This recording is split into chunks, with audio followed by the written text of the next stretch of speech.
The origins of the game is me almost trying to explain common ridings to people who have no knowledge of it. How can you transform a perimeter rideout onto a paper map? Well, a new game inspired by the common ridings has managed just that. What really spoke to me was the fact that common ridings, it's about drawing this border around the community through the rideout, particularly in the Whitman, and so I felt that actually physically drawing a border on a piece of paper, whether it's just a squiggle, was a really nice way to capture that. Jo may have moved to Glasgow to study and chose to stay, but she's never forgotten her roots. I was the flower girl in 2001 at the Whitman, so I was about 4 or 5 years old, and I remember it being very exciting and feeling almost like this honour of being chosen, even though I was quite small. Her day job may be filmmaker and writer, but she can now add game designer too. It's designed based on an ordnance survey map, so it's a bit massive, and it definitely reminds me of me struggling to do my Duke of Edinburgh when I try and open it out. Okay, let me help. Yeah.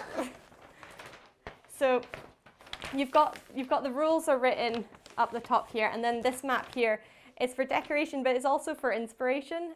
In the game, basically every round is a significant year in your community's life. How do you win?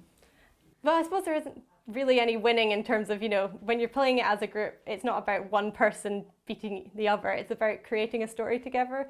So I suppose it's maybe a bit cheesy, but you win by having a good time and telling a story that you find interesting and satisfying. So in that regards, it's familiar to people who play Dungeons and Dragons, because it isn't about defeating the other opponents who are playing along with you, it's about crafting this story that it has been inspired by the common writings.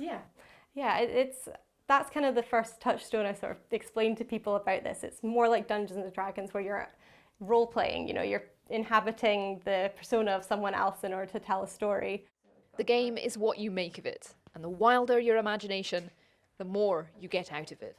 These festivals are a way of preserving traditions, but it's also, these traditions have changed over hundreds of years. Like, a lot of my research into this was about how common writings have changed, from being a literal defence of borders, and then in the Victorian age it became much more of a show of horsemanship, and then to what it is today.